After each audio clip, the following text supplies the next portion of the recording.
एवं महात्मानं महायोगी महेश्वरं महापापं हरं देवं मंकाराय नमो नमः। ओम नमो शिवाय महारुद्राय महाकालरुद्राय नमः। वर्तमान शिवंकर जागर ओषा निमित्त वर्तमान सबुआड़े पहले शैवपीठ मान करे विभिन्न प्रकार साज सजा एवं कार्यक्रम आरंभ हो गलानी,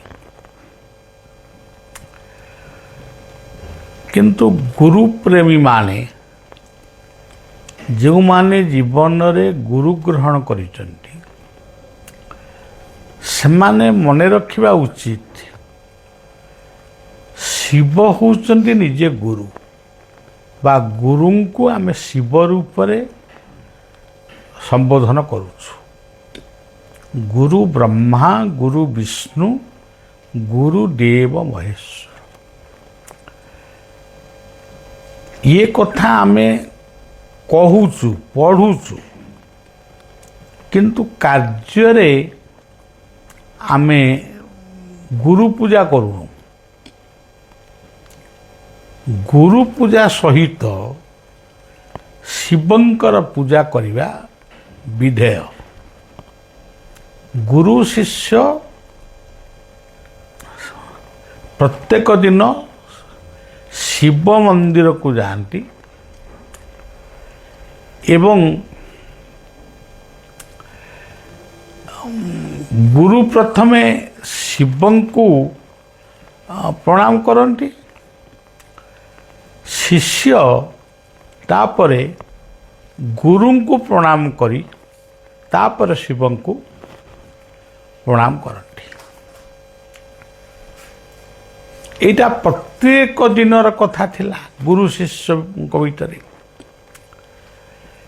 दिने शिष्यर मन रे आसिला जे गुरु तो शिवं को आग नमस्कार करुछंती, मु गुरु को नमस्कार करी तापर शिवं को नमस्कार करुछि, तेणु मु काहे आग गुरु को नमस्कार करी।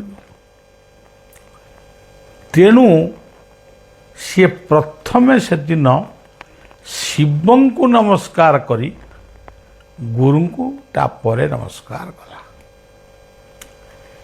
गोटे छोटिया उपाख्यान हेले भी यह गोटे शिष्य जगत पाई बा अनुगामी मानक पाई गोटे शिक्षा। शिव जहाँ को आमे कहूचु सत्यम शिवम सुंदरम, जहाँ को आमे संबोधन करूचु महाकाल रुद्र, जहाँकर श्रेष्ठ मंत्र होची ओम नमः शिवाय, जहाँकर अन्य एक नाम होची आशुतोष, से बहुत अल्परे खुशी, जहाँकर आउरी एक नाम अच्छी व्यामकेश, जहाँकर नाम त्रिलोचन पंचानन, यही भाव तांकर विभिन्न नाम रही। प्रत्येक नामर मध्य महिमा रही। तांकर प्रिय मंत्र होची ओम, ओंकार बिंदु संयुक्त नित्य ध्यायन्ति योगिनम। तेणु आमे शिवं को अभिषेक करू दधि दुग्ध घृत मधु शर्करा बा कंद ता सहित आखु रस पैड रस ଏଇସବୁ ମାନେ ଭଲ ଭଲ ଦ୍ରବ୍ୟରେ ଆମେ ଶିବଙ୍କୁ ଅଭିଷେକ କରୁ। କାହିଁକି ଅଭିଷେକ କରୁ? ଅଭିଷେକ ମାଧ୍ୟମରେ ଆମ ଜୀବନର ଅନେକ ଲକ୍ଷ୍ୟ ପୂର୍ଣ୍ଣ କରିବା ପାଇଁ ଆମେ ଶିବାଭିଷେକ କରୁ। କିନ୍ତୁ ପ୍ରକୃତରେ ଜଳାଭିଷେକରେ ଶିବ ବହୁତ ଖୁସି। ତେଣୁ ତାଙ୍କ ନାମ ଆଶୁତୋଷ। ଶିବ କହିଲେ ପୃଥିବୀ। ପ୍ରତ୍ୟେକ ଜୀବ ଭିତରେ ଶିବ ଆତ୍ମା ସ୍ୱରୂପରେ ଅଛନ୍ତି। ଶିବଙ୍କର ମହିମା ତାଙ୍କ ମହିମ୍ନ ସ୍ତୋତ୍ରରେ ସ୍ପଷ୍ଟ ଲେଖା ହେଇଛି।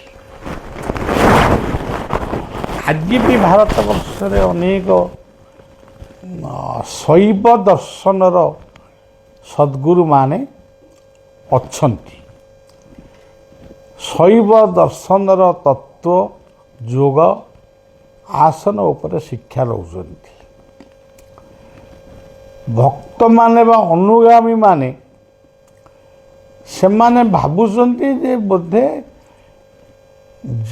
ଯେଉଁ ସଦ୍ଗୁରୁ ଶିବଙ୍କର କଥା କହୁଛନ୍ତି ସେଇଠି ବୋଧେ ଶିବ ଅଛନ୍ତି, ଆଉ କେଉଁଠି ନାହାନ୍ତି। କିନ୍ତୁ ସେ ଭୁଲି ଯାଉଛନ୍ତି ତାଙ୍କ ଗାଁରେ ଯେଉଁ ଶିବ ମନ୍ଦିର ଅଛି ସେଠି ଯଦି ଓମ୍ ନମ ଶିବାୟ ମନ୍ତ୍ର ଜପ କରିବ ଯାହା ଫଳ ପାଇବ। ଆଉ ଗୁରୁ ପ୍ରଦତ୍ତ ମନ୍ତ୍ର, ଗୁରୁ ଯଦି ଗୋଟେ ମନ୍ତ୍ର ଦେଇଛନ୍ତି ଶିବଙ୍କର, ସେ ମନ୍ତ୍ରକୁ ଜପ କଲେ ତୁମେ ଯେଉଁ ଫଳ ପାଇବ ସବୁଠି ସେଇ ଫଳଟା ପ୍ରାପ୍ତ ହେବ। କିନ୍ତୁ ବର୍ତ୍ତମାନ ଦେଖାଯାଉଛି ଆମ ସନାତନ ଧର୍ମରେ ଭାରତବର୍ଷରେ ସବୁଗୁଡ଼ାକ ଅଡ଼ୁଆ ହେଇଗଲାଣି। ଯିଏ ଗଣେଶଙ୍କୁ ପୂଜା କଲେ ସେ କହୁଛନ୍ତି ଗଣେଶଙ୍କ ଠାରୁ ଆଉ ବଡ଼ ଠାକୁର କେହି ନାହିଁ। ଯିଏ ନାରାୟଣଙ୍କୁ ପୂଜା କଲେ ସିଏ କାହାରିକି ମାନୁନାହାନ୍ତି, ସିଏ କହୁଛନ୍ତି ଆମେ ବିଷ୍ଣୁଙ୍କ ଭକ୍ତ। ଏଭଳିକି ଆପଣମାନେ ବି ଜାଣିଥିବେ ଲିଙ୍ଗରାଜ ମନ୍ଦିରରେ ଆମର ଓଡ଼ିଶାର ଲିଙ୍ଗରାଜ ମନ୍ଦିରର ପ୍ରସାଦକୁ ମଧ୍ୟ ସେମାନେ ଗ୍ରହଣ କରିପାରୁନାହାନ୍ତି। ଆମେ ବ୍ରାହ୍ମଣ, ଆମେ ବୈଷ୍ଣବ, ଆମେ ଶୈବ ନିର୍ମାଲ୍ୟ ପାଇବୁନି, କିନ୍ତୁ ଅନନ୍ତ ବାସୁଦେବଙ୍କ ପ୍ରସାଦ ଆମେ ପାଇବୁ। ପ୍ରକୃତରେ କ'ଣ ଏହା ସତ୍ୟ? ତତ୍ତ୍ୱ ଜାଣିଲେ ତୁଟେ ଭ୍ରାନ୍ତି, ଭବସାଗରୁ ତରି ଯାନ୍ତି। ଓମ୍ ତତ୍ ସତ୍ ଭିତରେ ସମଗ୍ର ଜଗତ ଅଛନ୍ତି। ଯେଉଁଠି ଯୋଗ, ଯେଉଁଠି ଆସନ, ଯେଉଁଠି ଧ୍ୟାନ, ଯେଉଁଠି ପ୍ରାଣାୟାମ, ଯେଉଁଠି ସଦାଚାର, ସେଇଠି ଅଛନ୍ତି ଶିବ। ସେଇ ହେଉଛନ୍ତି ଶିବ। ଓଡ଼ିଶାର ପ୍ରସିଦ୍ଧ ଶୈବପୀଠ ଆଖଣ୍ଡଳମଣିଙ୍କ ପାଖରେ ଜଣେ ପେଟରେ ଯନ୍ତ୍ରଣା ଅନୁଭବ କରୁଥିବା ମଣିଷ, ସେ ଅନୁସରଣ ରହିଲେ, ପାଦୁକ ପାଇଲେ। କିଛି ଦିନ ପରେ ତାଙ୍କ ଧୈର୍ଯ୍ୟଚ୍ୟୁତ ହେଲା। ସେ କହିଲେ ଇଏ ଆଉ ବର ନେଇ ପାରିବେନି, ତାହେଲେ କେଉଁଠିକି ଯିବେ? ତାଙ୍କ ମନରେ ଗୋଟେ ଭାବନା ଆସିଲା, ଖୋର୍ଦ୍ଧା ପାଖରେ ଗୋଟେ ଜାଗା ଅଛି କାଇପଦ ବୋଲି, ସେଠି ଗୋଟେ ପୀର ଦେବତା ଅଛନ୍ତି, ମୁସଲମାନ ମାନେ ପୂଜା କରନ୍ତି, ହିନ୍ଦୁମାନେ ଦର୍ଶନକୁ ଯାଆନ୍ତି। ସେଇଠିକି ଗଲେ ମୁଁ ଭଲ ହେଇଯିବି। ସିଏ ଯେତେବେଳେ ଯାଉଛନ୍ତି, ସିଏ ଆଉ ଓମ୍ ନମ ଶିବାୟ କି ଆଖଣ୍ଡଳେଶ୍ୱରାୟ ନମଃ ଇଏ ମନ୍ତ୍ରକୁ ସବୁ ଭୁଲିଗଲେ। କେବଳ ପୀର ପୀର ପୀର ଏମିତି ହେଇକିରି ଗଲେ। ଆଉ ଏତିକି ବେଳେ ଦେଖାହେଲା ଜଣେ ଇସଲାମ ବା ଜଣେ ମୁସଲମାନ ବେଶରେ ଜଣେ ବ୍ୟକ୍ତି ତାଙ୍କ ପାଖରେ ପହଞ୍ଚିଲେ। ସିଏ କହିଲେ, ତୁମେ କୁଆଡ଼େ ଯାଉଛ ବାବୁ? ନା ମୁଁ ଯାଉଛି ସେ କାଇପଦର ପୀରଙ୍କ ପାଖକୁ। ନା କାହିଁକି? ନା ମୋର ଟିକେ ପେଟର ଯନ୍ତ୍ରଣା ହେଉଛି। ନା ଡାକ୍ତରଙ୍କୁ ଦେଖେଇଲନି? ମୁଁ ଡାକ୍ତରଙ୍କୁ ଦେଖେଇଛି, ଭଲ ହେଲାନି। ମୁଁ ଆରେଡ଼ି ଆଖଣ୍ଡଳମଣିଙ୍କ ପାଖରେ ଉପାସନାରେ ଥିଲି, ସିଏ ଆଉ ବର ଦେଲେନି, ତେଣୁ ମୁଁ କାଇପଦର ଯାଉଛି ଆଉ। ଇଏ କଥାକୁ ଶୁଣି ସେଇ ମୁସଲମାନ ରୂପୀ ଯେଉଁ ମଣିଷ ବା ପୀର, ସେ ନିଜେ ପୀର, ସିଏ କହୁଛନ୍ତି ଆଖଣ୍ଡଳମଣିଙ୍କର ନାଁରେ ମଧ୍ୟ ଅନେକ ରୋଗ ଭଲ ହେଇଯାଏ। ଆଖଣ୍ଡଳମଣିଙ୍କ ପାଦୁକରେ ମଧ୍ୟ ଅନେକ ରୋଗ ଭଲ ହେଇଯାଏ। ଆରେଡ଼ିରେ ଗାରେଡ଼ି ନାହିଁ। ତେଣୁ ତୁମେ ଆଖଣ୍ଡଳମଣିକି ଛାଡ଼ିକିରି ପୁଣି କାଇପଦର ପୀରଙ୍କ ପାଖକୁ ଯାଉଛ। ସିଏ କ'ଣ ଅଲଗା, ଇଏ କ'ଣ ଅଲଗା? ଆଚ୍ଛା, ଯଦି ଯାଉଛ, ମୁଁ କାଇପଦର ପୀରଙ୍କ ପାଖରୁ ଆସିଛି, ମୋ ପାଖରେ ବିଭୂତି ଅଛି, ନିଅ ପାଅ। କିନ୍ତୁ ଏଇଠୁ ପୁଣି ଫେରିଯାଅ ଆଖଣ୍ଡଳମଣିଙ୍କ ପାଖକୁ। ସେ ଆଶ୍ଚର୍ଯ୍ୟ ହେଲେ, ଚିନ୍ତାରେ ପଡ଼ିଗଲେ, କ'ଣ କରିବି? ସେ ପାଦୁକଟାକୁ ଯେମିତି ପାଇଛନ୍ତି ତାଙ୍କର ଦେହ ଆସ୍ତେ ଆସ୍ତେ ସୁସ୍ଥ ହେବାରେ ଲାଗିଲା ଏବଂ ସେ ଆଖଣ୍ଡଳମଣିଙ୍କୁ ପୁନର୍ବାର ଆଉ ପୀରଙ୍କୁ ସିଏ ପୁନର୍ବାର ପ୍ରଣାମ ଜଣାଇ ଆଖି ଖୋଲିଲା ବେଳକୁ ସେ ବ୍ୟକ୍ତି ଆଉ ନଥିଲେ। ସେଇଠୁ ସେ ପୁଣି ଆଖଣ୍ଡଳମଣିଙ୍କ ପାଖକୁ ଫେରିଲେ। ମୁଁ ଏକଥା ଆପଣମାନଙ୍କୁ କାହିଁ କହୁଛୁ? ଆମେ ଜ୍ଞାନୀ ପଣ୍ଡିତ, ବହୁତ ବୁଦ୍ଧିଆ, ବହୁତ ଶାସ୍ତ୍ର କହୁଛୁ, ମାନେ ଶ୍ଲୋକ କହିକିରି ଗଦା କରି ପକାଉଛୁ, କିନ୍ତୁ ଆମ ଭିତରେ ଅଛି ଗଣେଶ ବଡ଼, ନାରାୟଣ ଛୋଟ, ନାରାୟଣ ବଡ଼, ରୁଦ୍ର ଛୋଟ, ରୁଦ୍ର ବଡ଼, ଅମ୍ବିକା ଛୋଟ, ଅମ୍ବିକା ବଡ଼, ସୂର୍ଯ୍ୟ ଛୋଟ, ଏମିତିଆ ସବୁ ଆମର ଭାବନା। ତାମାନେ ଆମର ଭାବନାଟା ସବୁଠାରୁ ନିମ୍ନଗା। ଜଳକୁ କୁହାଯାଏ ନିମ୍ନଗା, କାରଣ ଜଳ ଉଚ୍ଚରୁ ନିଚୁକୁ ଗଡ଼ିଯାଏ ବୋଲି ତାକୁ ନିମ୍ନଗାମୀ ବୋଲି ତାର ଗତିକୁ କୁହାଯାଇଛି। କିନ୍ତୁ ଆମେ ମଣିଷ, ଶିକ୍ଷାବିତ ମଣିଷ, ହୁଏତ କେଉଁ କାରଣରୁ କେଉଁ ସମୟରୁ କେତେ ପ୍ରକାର ଧର୍ମ ସୃଷ୍ଟି ହେଇଛି, କେତେ ପ୍ରକାର ମତ ସୃଷ୍ଟି ହେଇଛି, କିନ୍ତୁ ଏଠି ପ୍ରମାଣ କରିଦେଲେ ଯେ ଈଶ୍ୱର ଏକ। ଆଖଣ୍ଡଳମଣିଙ୍କ ପାଖରେ ପହଞ୍ଚିଲେ, ସେଠି ମାର୍ଜନା କଲେ ଏବଂ ପାଦୁକ ପାଇଲେ। ଦିନେ ଓଳିଏ ପୁଣି ରହି ପୁଣି ତାଙ୍କ ଘରକୁ ଫେରିଲେ। ସେ ରୋଗଟି ବି ଗଲା। ତେଣୁ ଓମ୍ ନମ ଶିବାୟ ମନ୍ତ୍ରକୁ ଜପ କର। ଆଉ ଯଦି ଖାଲି ଆମେ ଜପ କରି କହିବା ଧନ ଦେ, ଜନ ଦେ, ଆଉ କିଛି ଲୋକ ଅଛନ୍ତି ସେ ଧନ ଜନ ମାଗୁନାହାନ୍ତି, ସେ ମାଗୁଛନ୍ତି ମୁକ୍ତି, ମୋକ୍ଷ, ନିର୍ବାଣ ଆଉ ଶାନ୍ତି, ଏମିତି ସବୁ ମାଗୁଛନ୍ତି।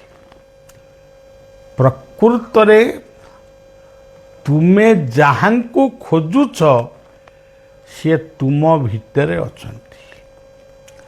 ତୁମେ ଯାହା ଭାବୁଛ ସେ ତତ୍କ୍ଷଣାତ୍ ତାକୁ ଜାଣୁଛନ୍ତି ଏବଂ ତୁମେ ଯାହା ପାଇବ ସେ ସାଙ୍ଗେ ସାଙ୍ଗେ ତାର ବ୍ୟବସ୍ଥା ବି କରୁଛନ୍ତି। ଇଏ ବିଶ୍ୱାସ ଆମର ରହିବା ଉଚିତ। କର୍ମ ହିଁ ବ୍ରହ୍ମା। ଯେଉଁଠି କର୍ମର ଆରମ୍ଭ ହୁଏ ସେଠି ବ୍ରହ୍ମା ବୋଲି ତାଙ୍କୁ ଚିନ୍ତନ କରାଯାଏ। କର୍ମ ଯେପର୍ଯ୍ୟନ୍ତ ତୁମେ କରୁଛ ସେ ହେଉଛନ୍ତି ବିଷ୍ଣୁ। କର୍ମର ଫଳ ଯାହା ପାଇବ, କର୍ମେ ଈଶ୍ୱର ଯାହା ଦେବ, ଈଶ୍ୱର କହିଲେ ଶିବ, କର୍ମେ ଈଶ୍ୱର ଯାହା ଦେବ ଆନନ୍ଦେ ଉଦର ବସିବ। ଇଏ ହେଉଛନ୍ତି ଶିବ ତତ୍ଵ। ଯେଉଁମାନେ ଅକର୍ମା ତାଙ୍କୁ ବି ଠାକୁର ଖାଇବାକୁ ଦେଉଛନ୍ତି। ସେଥିପାଇଁ ଅକର୍ମା ଦାନିତି ବୋଲାଅ କର୍ମେ ନାହିଁ ମୋ ମତି। ଆଉ ସେ ତ କାମ କରିବା ପାଇଁ ତାର ହାତ ଗୋଡ଼ ନାହିଁ, ସେ କ'ଣ କରିବ? ତେଣୁ ତାକୁ ସିନା ଦୟା କରିବ, ତମର କ'ଣଟା ନାହିଁ ଯେ ତମକୁ ଦୟା କରିବେ? ତାର ହାତ ନାହିଁ, ସେ କାମ କରିପାରୁନି, ତାର ଗୋଡ଼ ନାହିଁ, ସେ ଚାଲିପାରୁନି, ତମର ତ ସବୁ ଅଛି। ତମେ କର୍ମକୁ ଛାଡ଼ିକିରି ତମେ ଯଦି କହିବ ମୋତେ ଜନ ଦେ କେଉଁଠୁ ମିଳିବ? ତେଣୁ ଭୋଦେବ କର୍ମ ପାଦେ ସେବ କର୍ମଠୁ ନାହିଁ ଅନ୍ୟ ଦେବ।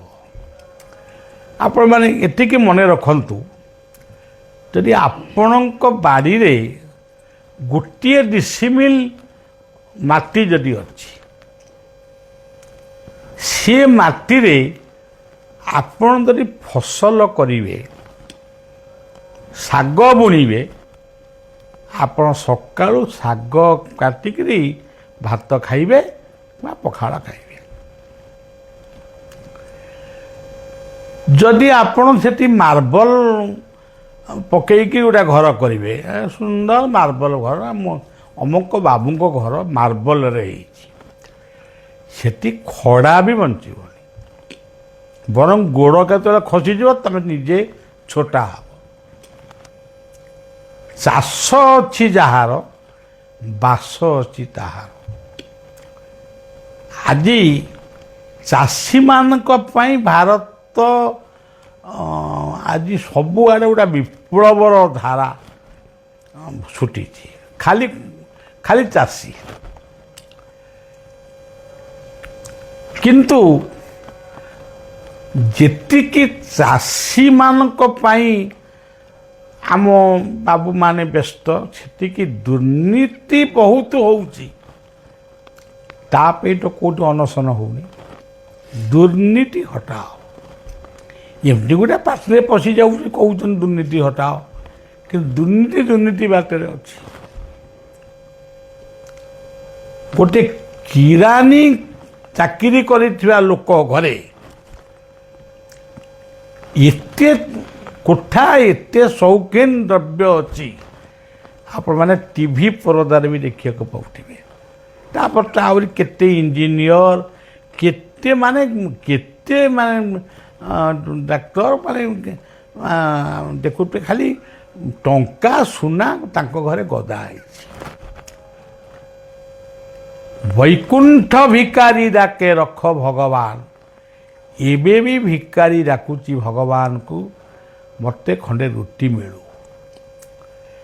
କିନ୍ତୁ ଆମେ ସୁନା ମହଣ କହୁଛୁ, ଟଙ୍କା ଗଣିବା ପାଇଁ ମଧ୍ୟ ମେସିନ୍ ଦରକାର ହେଉଛି। ଗୋଟିଏ କ୍ଲର୍କ ଚାକିରି କରିଥିବା ଲୋକ ସେ ଏତେ ଟଙ୍କା ରୋଜଗାର କରିପାରିଛି, ଅତ୍ୟନ୍ତ ସୌଖିନ ଜିନିଷ ବ୍ୟବହାର କରୁଛି,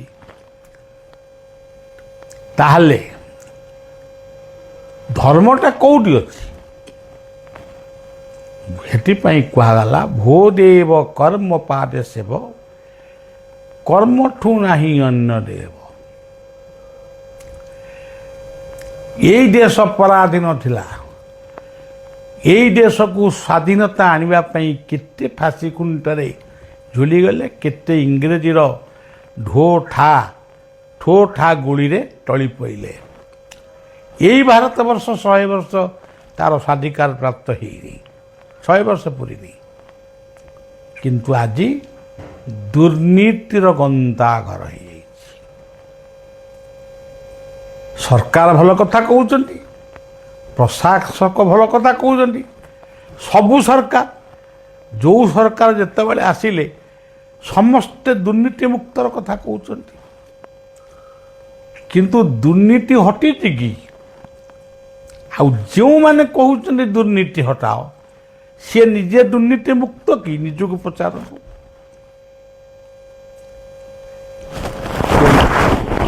ସବୁବେଳେ ସେ ନିଶା ମାଦକ ଛାଡ଼ି ଦିଅ କହିଲେ ବହୁତ କାନକୁ ଭଲ ଶୁଖିଲା। ସେ କମ୍ପାନୀଟା ଖୋଲା ହେଇକି ଅଛି, କମ୍ପାନୀ କି ବନ୍ଦ କରୁନା। ତେଣୁ ସଜ୍ଜନ, ସବୁଠାରୁ ବଡ଼ କଥା ହେଉଛି କର୍ମ କର। ମାନବ ଜୀବନ ନୁହଁ କେବଳ ବର୍ଷ ମାସ ଦିନ ଦଣ୍ଡ, କର୍ମେ ଯିଏ ନରେ କର୍ମ ତାର ଜୀବନର ମାନଦଣ୍ଡ। ଆକୁ ଯେଉଁମାନେ କହିଯାଇଛନ୍ତି ସେମାନେ ହେଉଛନ୍ତି ପ୍ରକୃତରେ ମାନବବାଦୀ। ଆଜି ଆପଣ ଦେଖିବେ ପ୍ରତ୍ୟେକ ଦିନ 200 ଲୋକ କି 150 ଲୋକ ଆସୁଛନ୍ତି। କ'ଣ ନା ପ୍ରୋଗ୍ରାମ। ଯେ ପ୍ରୋଗ୍ରାମ କ'ଣ କରିବ? କିଏ କହୁଛି ଶନି ମନ୍ଦିର ପ୍ରତିଷ୍ଠା ହେବ, କିଏ କହୁଛି ହନୁମାନ ମନ୍ଦିର ପ୍ରତିଷ୍ଠା ହେବ, କିଏ କହୁଛି ଆଉ କେଉଁ ଶିବ ମନ୍ଦିର ପ୍ରତିଷ୍ଠା ହେବ, କିଏ କହୁଛି ଜଗନ୍ନାଥ ମନ୍ଦିର ପ୍ରତିଷ୍ଠା ହେବ। କେହି କହୁନି ମୁଁ ଗୋଟାଏ ଉଦ୍ୟାନ ସୃଷ୍ଟି କରିବି, ଆପଣ ଚାଲନ୍ତୁ ଗୋଟେ ଫିତା କାଟିବେ ବା ଗୋଟେ ଦୀପ ଲଗାଇବେ, ମୋ ମନଟା ଖୁସି ହେଇଯାଆନ୍ତା। କେହି କହୁନେଇ ମୁଁ ଗୋଟେ 2 ଏକର ଜାଗାରେ ଗୋଟେ କୃଷି ମାନେ ଏଗ୍ରିକଲଚର ଉପରେ ରିସର୍ଚ୍ଚ କରିବି, ଆପଣ ଟିକେ ଚାଲନ୍ତୁ। ସେ କଥା କେହି କହୁନାହାନ୍ତି। ଖାଲି କହୁଛନ୍ତି ଆମର ଭାଗବତ ବଢ଼ିବ, ଆସନ୍ତୁ। ଏଟା ଭାଗବତ ବଢ଼ିବ, ମୁଁ ଯାଇ କ'ଣ କରିବି? ତେଣୁ এই ଭାଗବତରେ ଗୀତାରେ ଆପଣ ଗୀତା ଯଦି 18 ଅଧ୍ୟାୟ ପଢ଼ିବେ, ତା ଦେହରେ ଦେଖିବେ କେବଳ କର୍ମର ପ୍ରଶଂସା କରାଯାଇଛି। ରାମ ଆଜି ମର୍ଯ୍ୟାଦା ପୁରୁଷୋତ୍ତମ ହେଲେ କର୍ମ ପାଇଁ, କୃଷ୍ଣ ଲୀଳା ପୁରୁଷୋତ୍ତମ ହେଲେ କର୍ମ ପାଇଁ। ଗୁରୁ ନାନକ, ଗୁରୁ ଗୋବିନ୍ଦ ସିଂଙ୍କ ଠାରୁ ଆରମ୍ଭ କରି ଯେଉଁ ଯେଉଁ ମହାପୁରୁଷମାନେ ଏ ପୃଥିବୀକି ଆସିଛନ୍ତି, ସେମାନେ କର୍ମ କରି ଦୁନିଆରେ ବଡ଼ ହେଇଛନ୍ତି। ଆମ ଜଗନ୍ନାଥ ଦର୍ଶନର ବଡ଼ ଭାଇ ହେଉଛନ୍ତି କର୍ମର ପ୍ରତୀକ। ତାଙ୍କ କାନ୍ଧରେ ହଳ, ହାତରେ ମୂଷଳ। ଲଙ୍ଗଳ ଆଉ ମୂଷଳ କାହାର ପ୍ରତୀକ? ତେଣୁ ତାଙ୍କୁ କୁହାଗଲା ବଡ଼ ଭାଇ। ଯେତେବେଳେ ଇନ୍ଦ୍ରପ୍ରସ୍ଥ ଆମର ମହାଭାରତର ବର୍ଣ୍ଣନାରେ ଯେତେବେଳେ ପାଣ୍ଡବ କୌରବଙ୍କ ଭିତରେ ବଣ୍ଟା ହେଲା, ପାଣ୍ଡବମାନଙ୍କୁ ଦିଆଗଲା শুধু ମରୁଭୂମି ଭଳିଆ ଜାଗାଟା। କୃଷ୍ଣ ଥିଲେ ମାର୍ଗଦର୍ଶକ, କର୍ମର ପ୍ରତୀକ କୃଷ୍ଣ। ସିଏ ପାଣ୍ଡବମାନଙ୍କୁ ଆଦେଶ କଲେ, ଭୀମକୁ ଆଦେଶ କଲେ, ଏତିକି ଘଣ୍ଟା ଭିତରେ କି ଦିନ ଭିତରେ ଇଏ ଯେଉଁ ଜଙ୍ଗଲିଆ ସବୁ ହେଇଛି ଅଳିଆ ମଳିଆ ତାକୁ ସଫା କରିବ। ଆଉ କାହାକୁ କହିଲେ ହଳ ବୁଲେଇବ, ଆଉ କାହାକୁ କହିଲେ ଗହମ ବୁଣିବ। ବାସ୍ ହେଇଗଲା ସୁନ୍ଦର। ଆଉ ସେ ପୁଣି ରାଜୁତି ଆରମ୍ଭ କଲେ। ଆଉ ତାକୁ ବି ଦୁର୍ଯ୍ୟୋଧନ ସହିପାରିଲାନି। ତେବେ କର୍ମ କ କହିଲେ ମସ୍ତକ, ମସ୍ତକରେ ଯେଉଁ ବୁଦ୍ଧି ବିବେକ ଜ୍ଞାନ ଅଛି ତାକୁ ନେଇ କାମ କର। କ କହିଲେ ଜଳ, ତେଣୁ ଜଳ କାଳେ ବର୍ଷନ୍ତୁ ପର୍ଜନ୍ୟ ପୃଥିବୀ ଶସ୍ୟଶାଳୀ। ଉତ୍ତମ ଜଳ, ବିଶୁଦ୍ଧ ଜଳ ପାଇବା ପାଇଁ ଆଗେ ଆପଣମାନଙ୍କୁ ସଚେତନ ହେବାକୁ ପଡ଼ିବ। ଖାଲି ସରକାରଙ୍କୁ କହିଲେ ହେବନି, ପ୍ରଶାସନକୁ କହିଲେ ହେବନି, ଆମେ ନିଜେ ସତର୍କ ହେବା। ଆମ ଗାଁରେ ଯଦି ଗୋଟେ ପୁଷ୍କରିଣୀ ଅଛି ତାକୁ ସଫା ରଖିବା। ସେଥିପାଇଁ ଆମେ ତତ୍ପର କି କେତେ ଜଣ ଗାଁ ପୋଖରୀ ସଫା କରୁଛନ୍ତି, ପୁଷ୍କରଣୀ ସଫା କରୁଛନ୍ତି, ପଦ୍ମ ଫୁଲ ସୃଷ୍ଟି କରୁଛନ୍ତି, କୁମୁଦ କଇଁ ଫୁଲ ସୃଷ୍ଟି କରୁଛନ୍ତି। ତେଣୁ ଏଇ ଯେଉଁ ଏ କହିଲେ ବୁଦ୍ଧି, ବିବେକ, ଜ୍ଞାନ, ପାଣି, ପବନ, ଏଇ ଭିତରେ ସବୁ ଅଛି। ଆଉ ଏ ଭିତରେ ହିଁ କଥା, ସେ ଗୀତାର କଥା ହଉ, ଭାଗବତର କଥା ହଉ। କିନ୍ତୁ ଆଜି କଥା ଗୁଡ଼ାକ ବହୁତ ବଢ଼ିଯାଉଛି, କାମ ଛୋଟେଇ ଯାଉଛି। ଏଥିପାଇଁ ଆମେ ଆଜି ଭାରତ ବନ୍ଦ କଲେ, କାଲି ଓଡ଼ିଶା ବନ୍ଦ କରିବା, ତାପରେ ବେଙ୍ଗଲ ବନ୍ଦ ହେବ, ତାପରେ ଏମିତି ଗୁଡ଼ା ସମୟ ଆସିବ ବିଶ୍ୱ ବି ବନ୍ଦ ହୋଇଯାଇପାରେ। ଆଉ ତମେ କ'ଣ ବିଶ୍ୱ ବନ୍ଦ କର? କରୋନା ଭଳିଆ ମହାମାରୀ ଯେତେବେଳେ ଆସିବ ବିଶ୍ୱ ଥପ। ଆଉ ତମେ ସଂଗ୍ରାମ କରି ଅନଶନ କରି 12 ଘଣ୍ଟା ବନ୍ଦ କରୁଛ, କିନ୍ତୁ କରୋନା ଆସିକି 3 ବର୍ଷ ଆମକୁ ବନ୍ଦ କରିଦେଇଗଲା। ସେ ଶିଖେଇ ଦେଇଗଲା, ସେଇ ଅକ୍ଷରରେ ସେ ଆସିଲା, କର୍ମ କର। ବ୍ୟାୟାମ ଗୋଟେ ସୁନ୍ଦର କଥା କହନ୍ତି, ଚାଷ କର ଧାନ କାଟ, ଚାଲ ଭାଇ ଭଲ ବାଟ।